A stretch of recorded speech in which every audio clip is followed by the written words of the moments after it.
Então, gente, hoje eu queria agradecer a presença de todos para assistir a professora Kowal.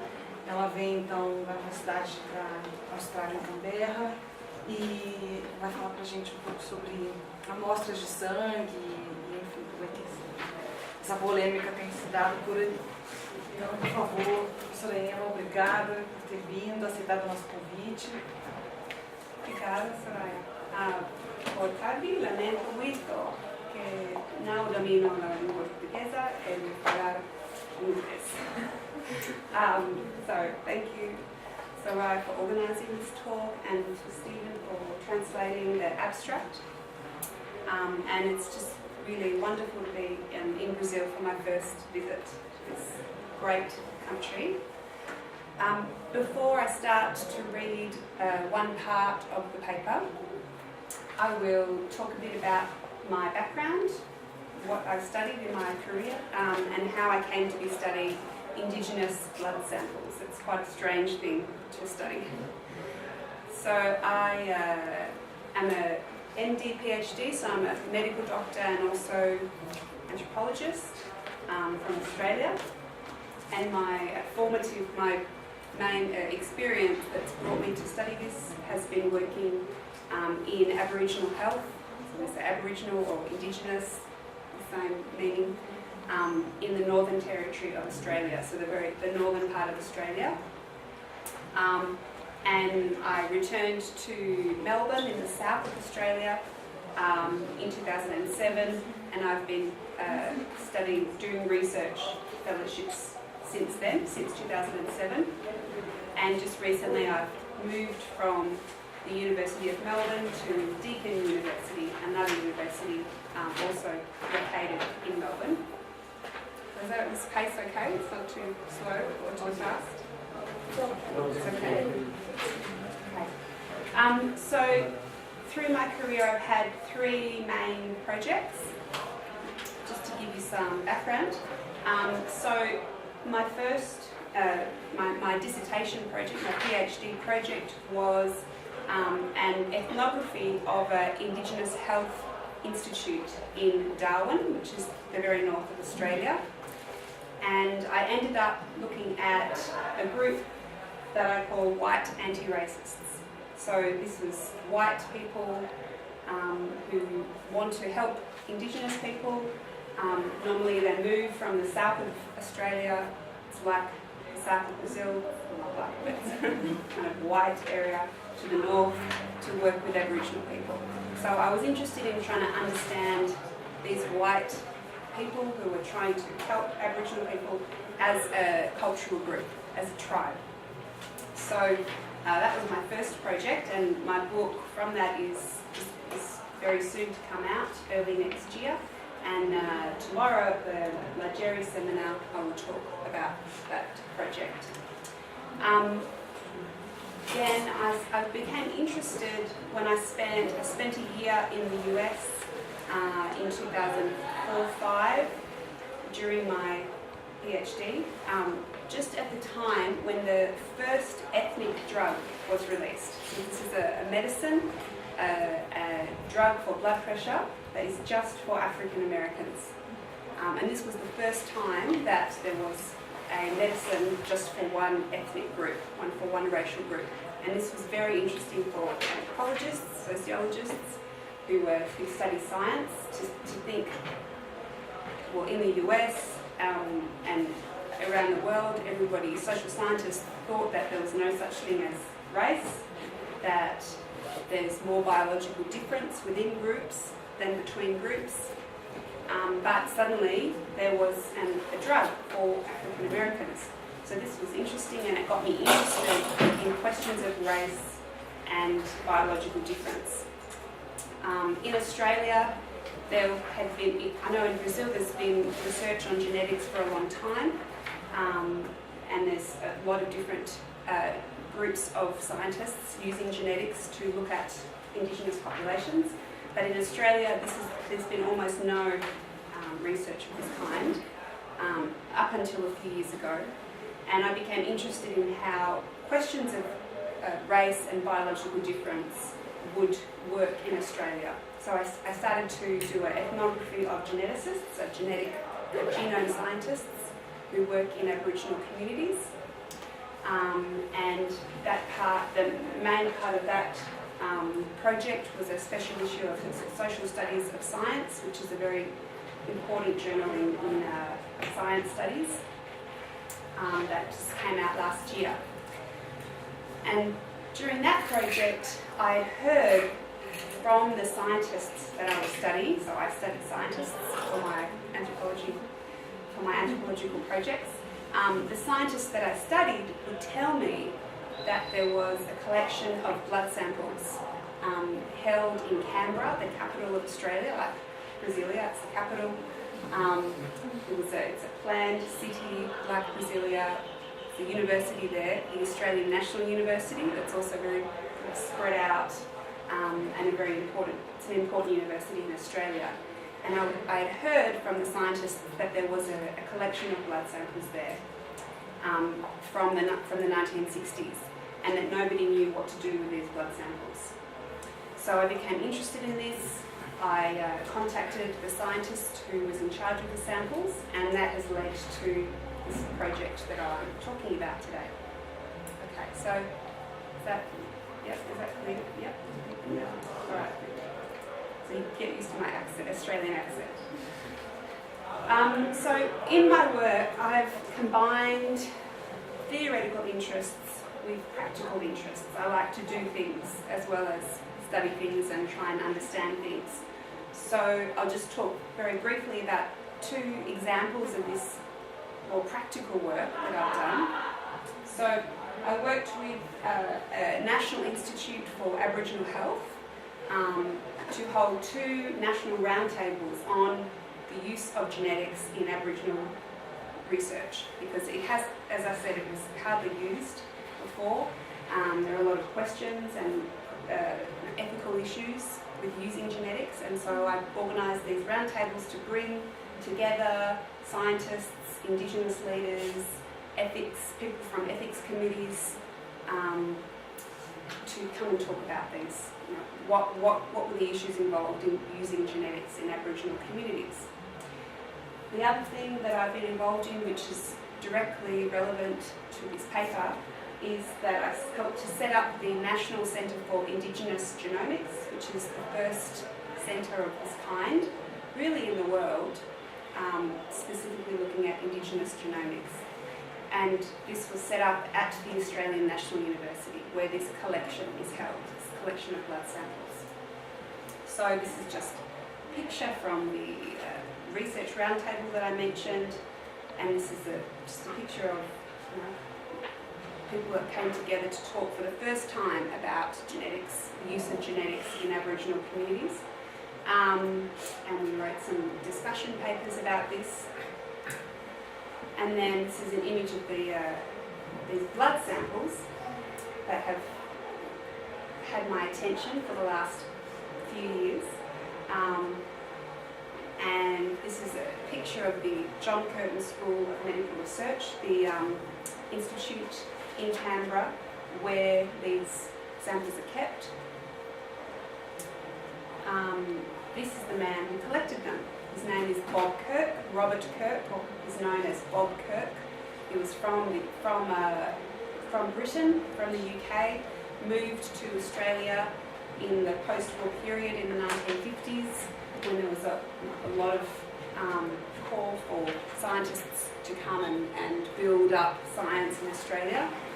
He moved initially to Perth in Western Australia and worked on genetics.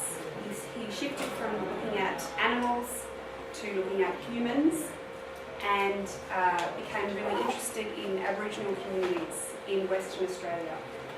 And I'll talk a bit more about this. He was part of an international network of scientists in the 1960s who were wanting to collect blood samples from all over the world, specifically from Indigenous groups. So this is an example of Bob Kirk in an Aboriginal community in the northwest of Australia, collecting blood samples.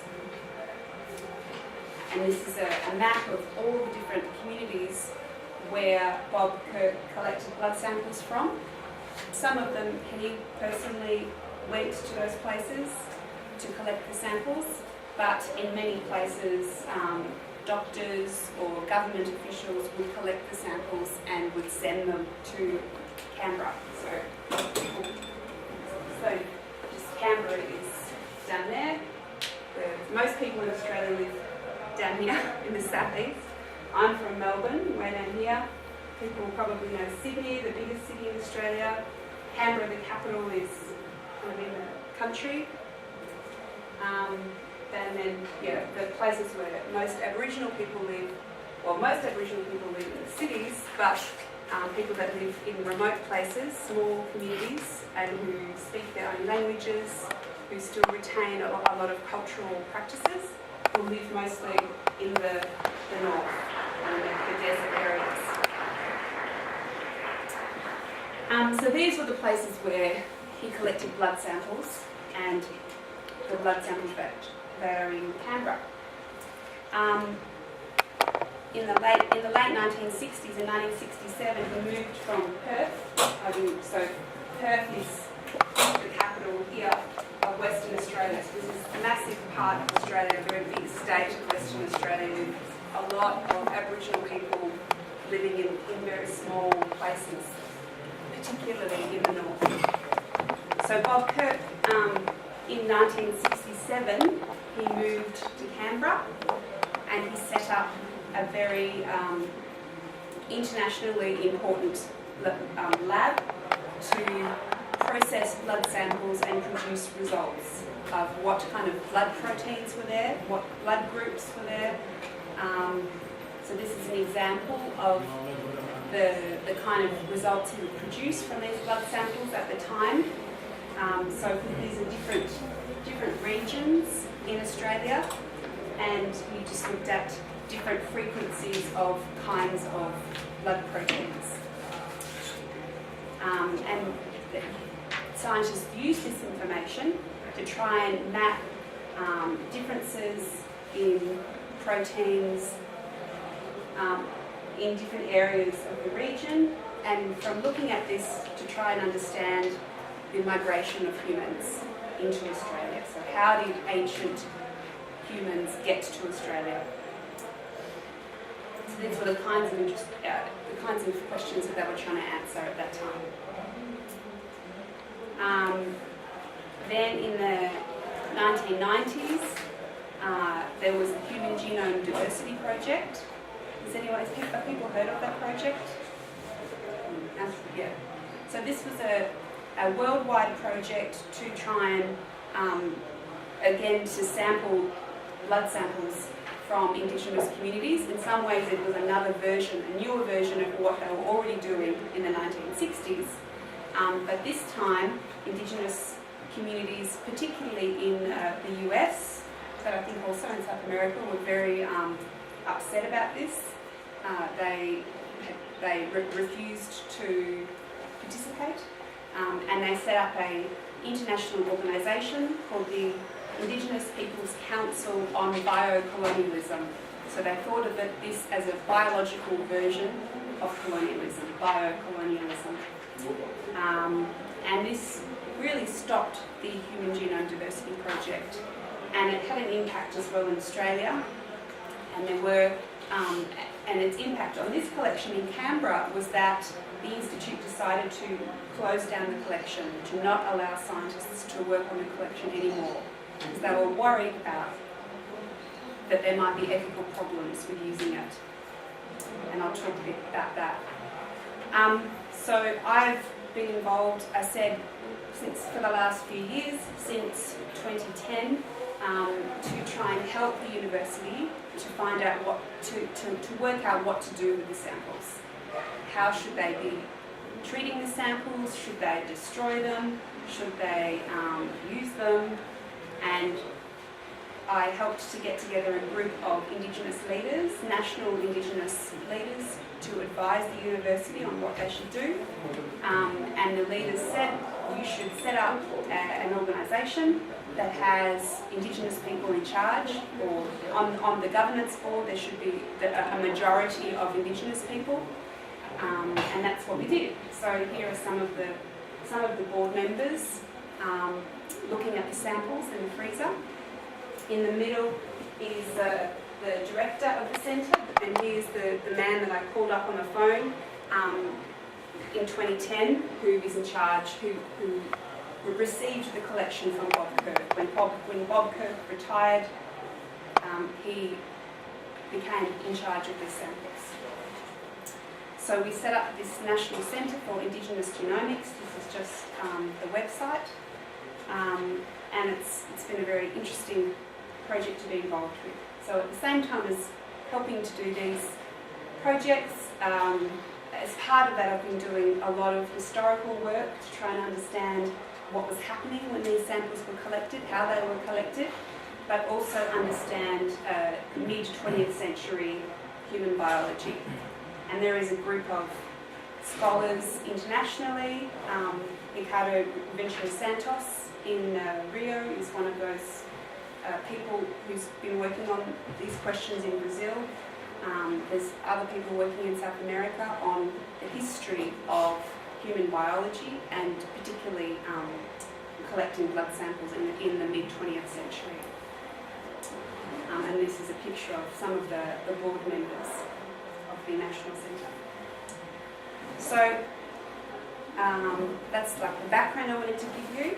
I don't know if I should pause for questions, and then I'll read some of the paper, which is more the theory that I've developed from almost like conducting ethnography while I am being involved in these projects. Eu quero saber se vocês querem fazer perguntas sobre essa primeira parte, que é pouco mais de contexto. Depois ela segue para uma coisa mais teórica, que é o que subsidia um pouco essa discussão. What kind of research has been done with the samples? Well, there was the research done back in the kind of 60s, 70s. Okay, but now? Now, so in the 1990s, any research was stopped. Okay. And now we are consulting with Indigenous communities. So there's no research going on at the moment. We just started recently in the last 2 months to go back to some of the communities and talk to people who either they have given a sample. Often this one community when there were school children who gave samples. Another community where most places the people who gave the samples will be dead, and it will be their descendants, their children or grandchildren who will be consulted, and they will have to consent to anything happening with the samples. So the place where the sample is being held, the John Curtin School of Medical Research, does research on biological variation. So they are interested in using the samples to look at biological variation in Aboriginal communities, because this hasn't been looked at before. So that's what people are hoping to do, but it depends on whether people consent to do it or not. And how big is the sample? 7,000 samples. Each little tin, like the one that you showed, is a sample. Yes. 7,000 of those. Yes, little samples. It's part of a much bigger collection of 100,000 samples from all over the world, because at this time when Bob Kirk had this laboratory, it was one of the international centres. It doesn't look very impressive what he's got there on the laboratory bench, but it was at the time a very leading facility. Starch gel electrophoresis was the technology at that time. So he received samples from all around the world.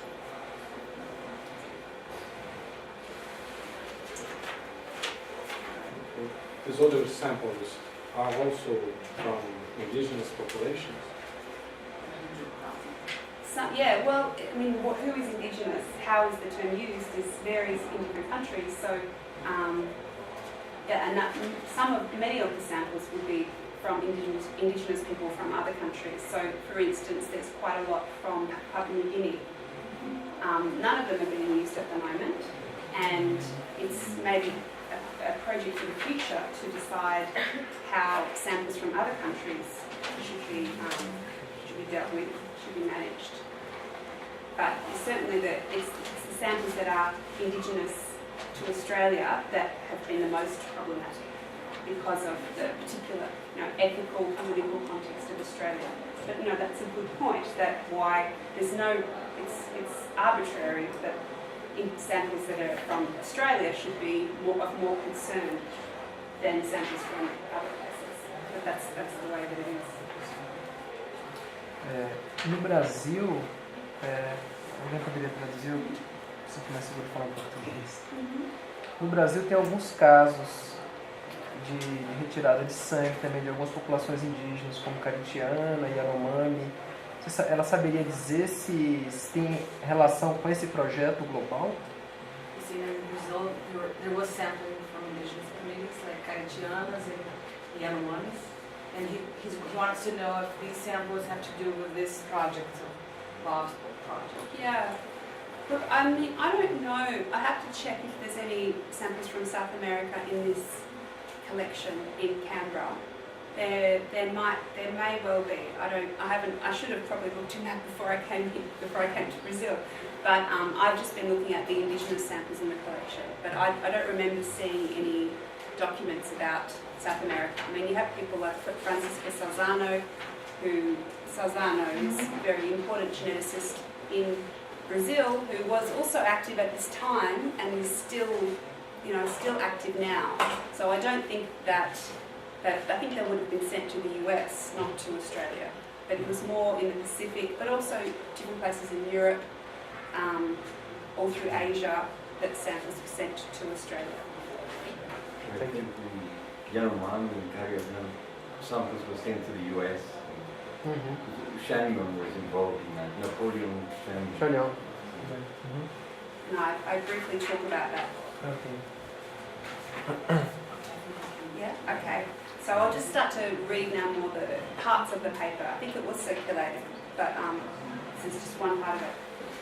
So this presentation considers the implications of scientific freezing by focusing on certain frozen samples that are often controversial, those collected from people self-identified or marked as native, Aboriginal or Indigenous. We focus on blood samples collected from Indigenous communities in Australia, and one sample collection, as I've said, formed in the 1960s and held in Canberra. And we use this case to illustrate two different forms of cryo-politics, a theoretical frame we offer to analyse the effects of cryopreservation. So cryopreservation is preserving something by freezing. Cryo meaning cold. Crio is the same word. Yeah.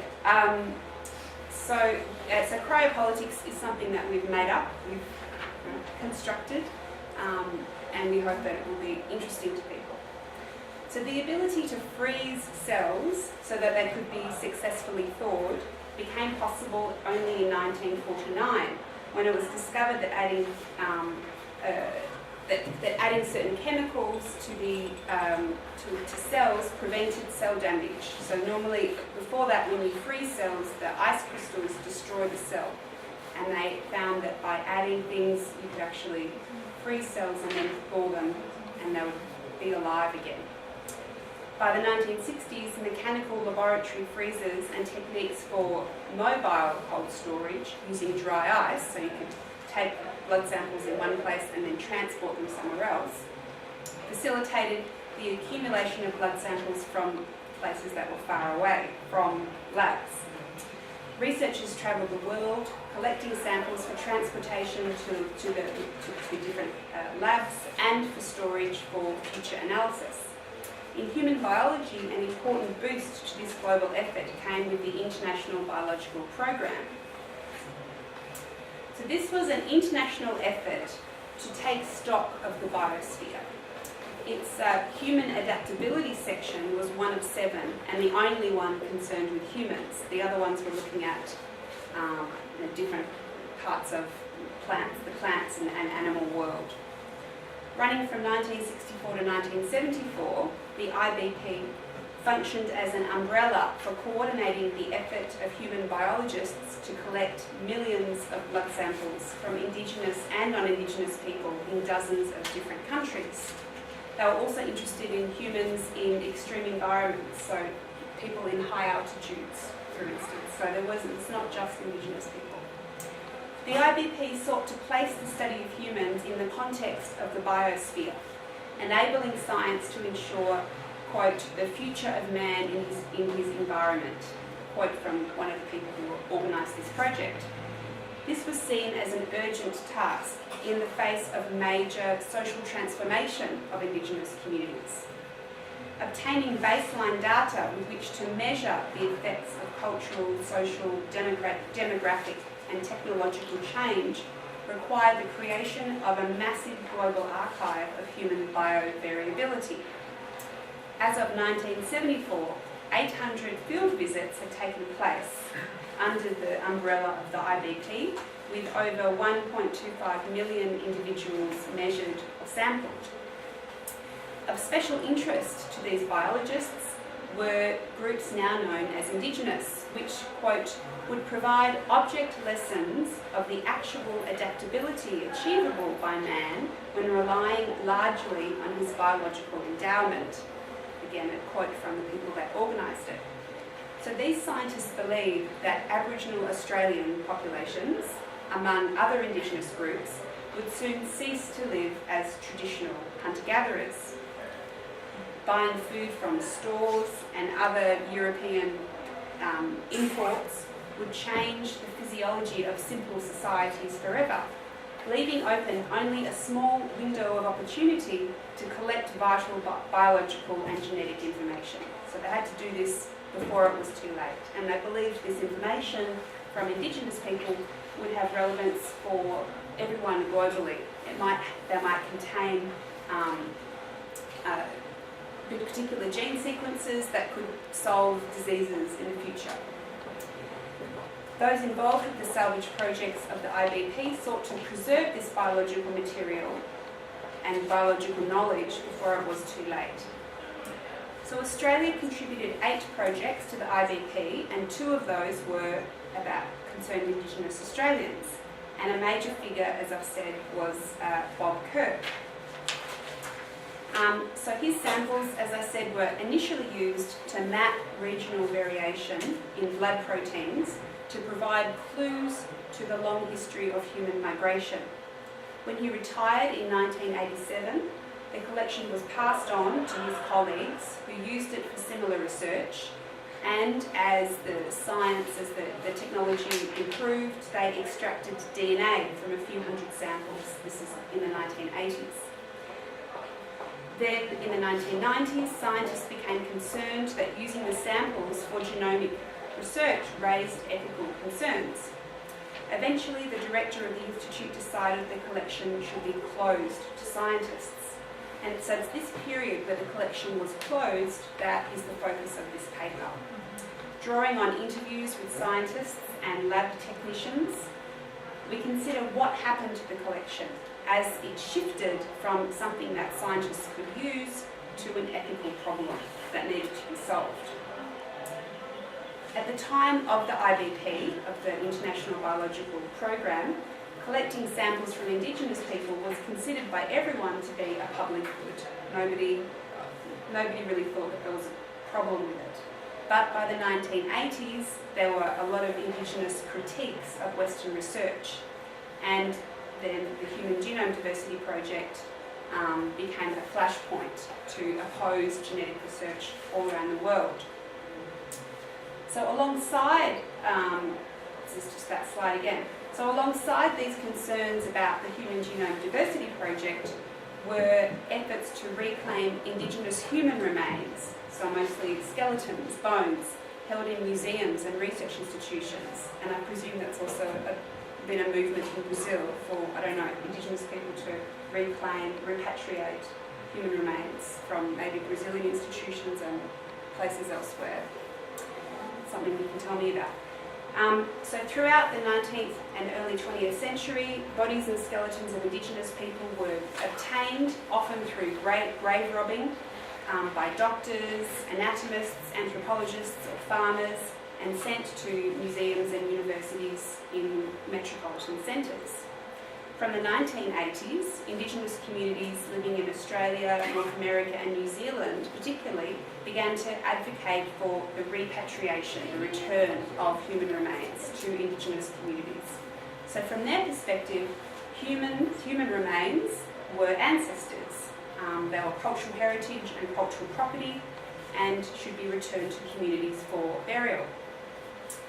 As the 1990s progressed, scientists in this lab, working on Kirk's collection, began to worry that the frozen samples in their possession were implicated in the repatriation movement. And these concerns foreshadowed two cases just in the last decade where Indigenous groups in the Americas have drawn on the model of repatriation to reclaim blood samples that were collected for scientific research. So the most recent example is the Havasu Pai, who live in Arizona, in the base of the Grand Canyon. And they were involved in genetic research in the 1980s on diabetes, which they wanted research to be done on diabetes because they were very worried about high levels of diabetes in their communities. The blood samples were then used by the researchers for a lot of other projects as well, which they felt that they did not agree to and didn't want to happen. So they actually sued the Arizona State University, and there was a very long legal battle. And in 2010, there was a settlement settled out of court, and the 151 remaining samples were returned to the Havasu Pai, and they came into the lab, they conducted a ceremony, and this is the box of samples that they took back to their reservation. So the other case is the Yanomami, which you probably would know a lot more than me about it. But as reported in Science magazine, just a couple of years ago, the Yanomami requested that samples collected in the 1960s by Jim Neal and Anne Chagnon, they requested that those samples be returned so that shamans and elders could ritually destroy them to ensure the separation between the world of the living and the world of the dead. So as far as we can trust Science magazine to talk about Yanomami beliefs, it suggests that the persistence of these blood samples, so the fact that they were still existing in freezers in the United States, was troubling to the Yanomami because they existed in a liminal state in between life and death. So with that kind of background, I want to talk about the theoretical frame of crio-politics that we have developed, and this is just a slide that summarises the rest of the talk. So Indigenous people are not alone in their concern for the effects of freezing. Experts from disciplines ranging from bioethics and law to philosophy, history, anthropology, sociology have all tried to understand the implications of making frozen bodily extracts persist through time. So when you freeze something, like other forms of preservation, it makes it persist. And when we're talking about human bodily parts, whether that's eggs, sperm, blood samples, embryos, this raises very interesting questions. Both ethical questions about ownership, benefit, justice, but also theoretical questions about life. And those are the questions that are interesting for this paper. So what is the status of tissues that were once living inside bodies and can be made to live again, at least in a test tube? So one of the people that has written about this is Hannah Landecker, a sociologist of science at UCLA. She argues that the mundane technology, the humming freezer, makes biological material mobile through space and time. So you can send it around the globe very easily in just a little container, but it also makes it mobile through time and makes it persist.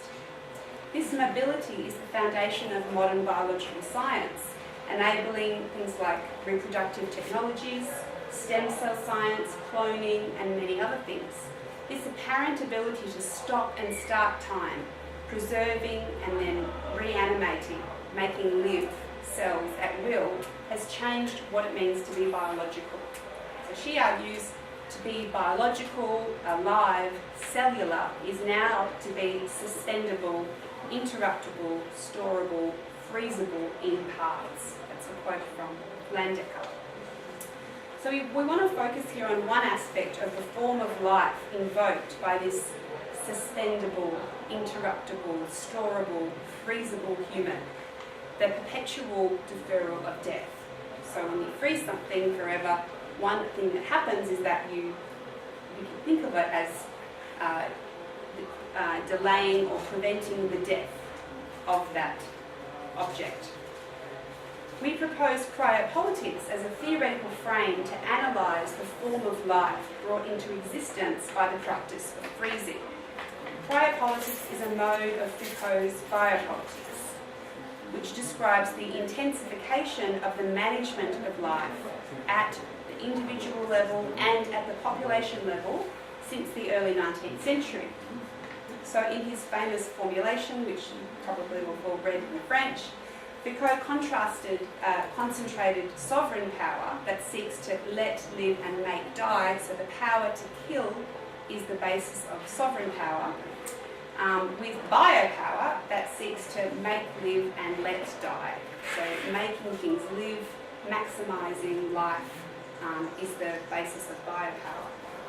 Public health measures that seek to maximise the health of the population, things like demography, measuring people, vaccination, social insurance, are these biopolitical strategies that arose in the 19th century and still persist today.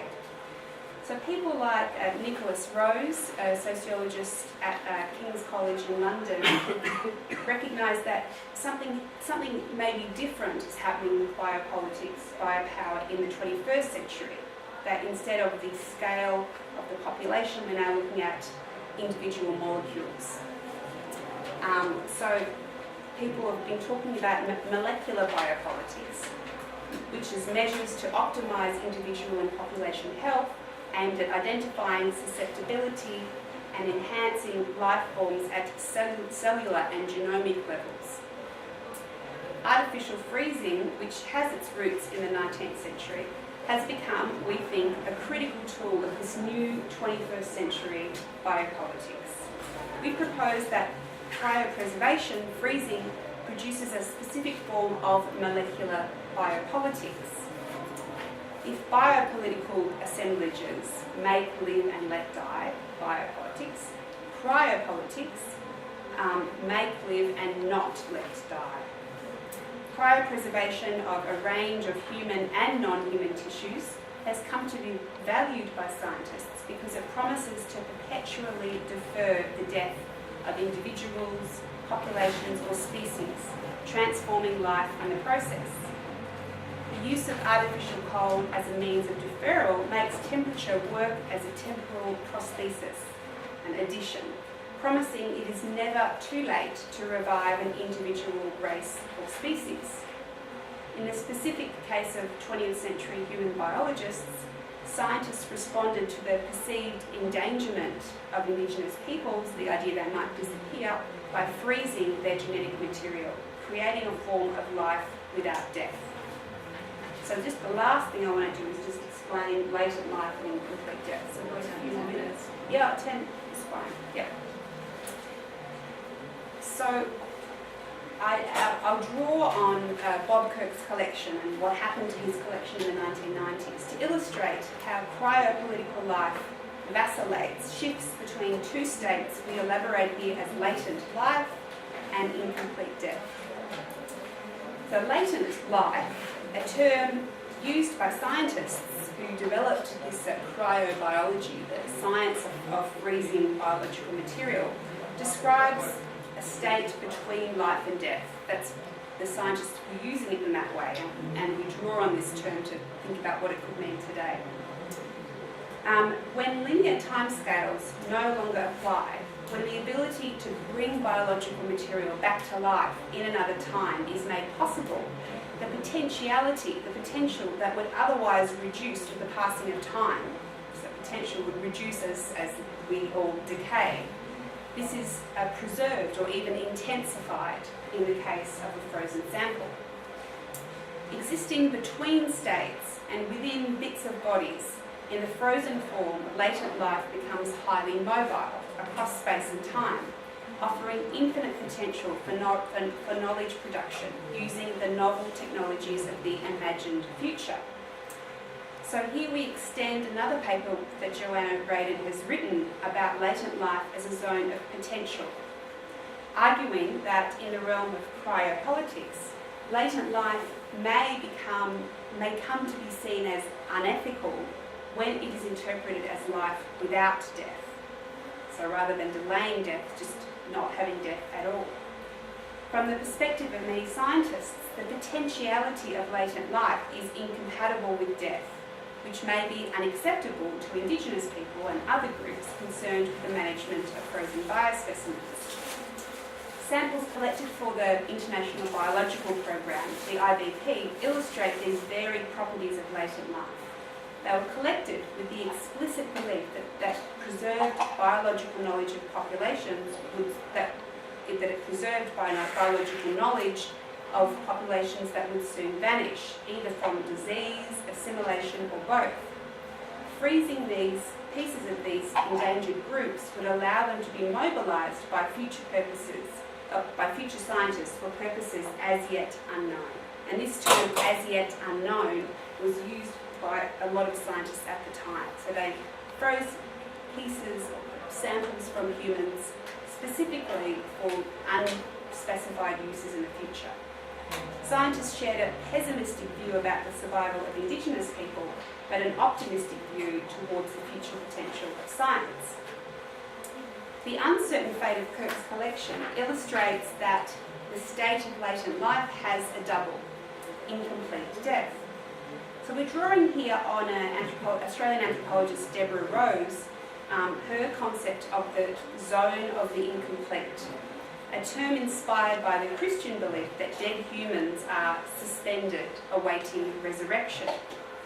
She develops her argument from another iteration of criopolitics, the use of cryopreservation to save non-human species threatened with extinction, endangered species, and we've really benefited in this theoretical work to be talking to anthropologists who are working with animals and endangered species and this multi-species ethnography. There's some very good people in Australia who've really enjoyed talking to about this. In the realm of non-humans, biologists employ a range of practices to preserve endangered species, from captive breeding programs that move frozen embryos and sperm and between zoos and wildlife reserves to ensure there's sufficient genetic diversity.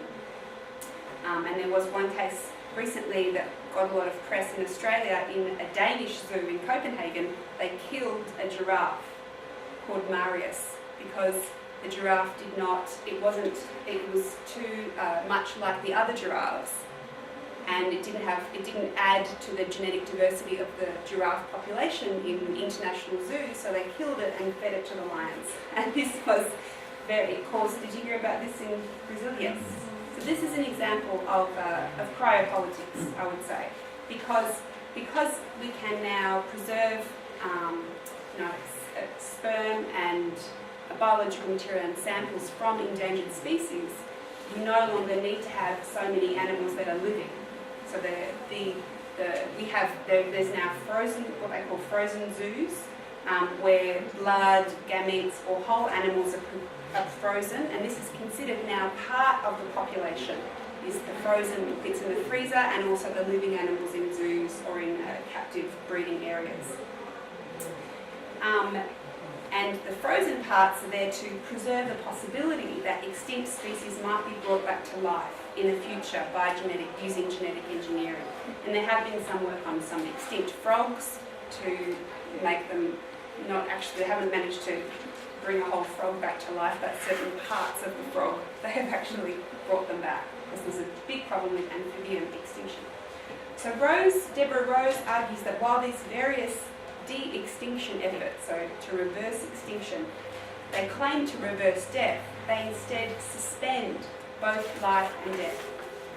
So species that are kept alive through captive breeding programs can lose the social knowledge that they need to survive.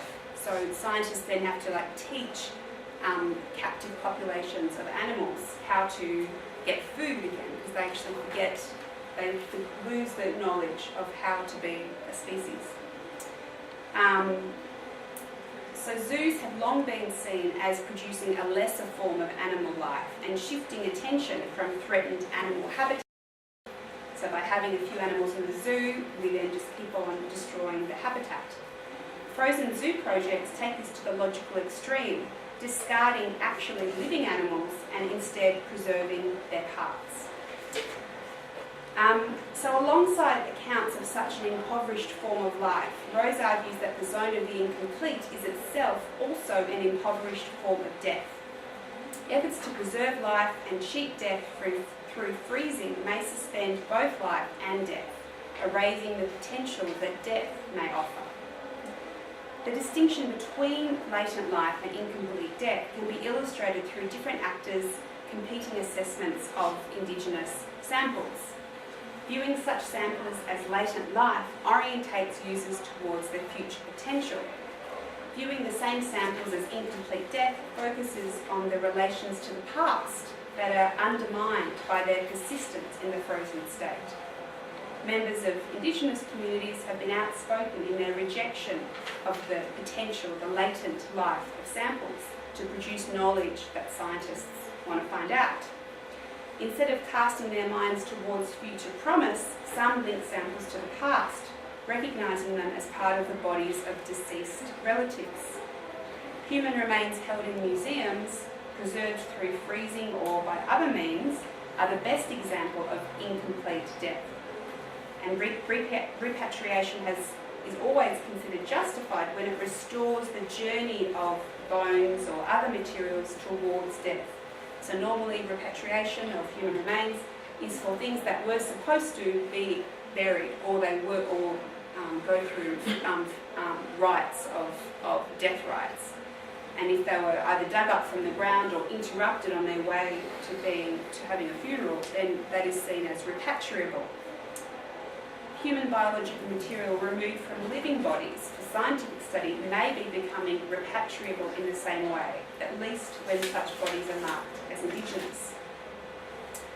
So in the paper I kind of give an ethnographic example of how this happens at the time in the 1990s when the collection was closed. But I think maybe I should stop instead, and you can read the paper if you want to see, how I ethnographically justify what I'm talking about. Okay, so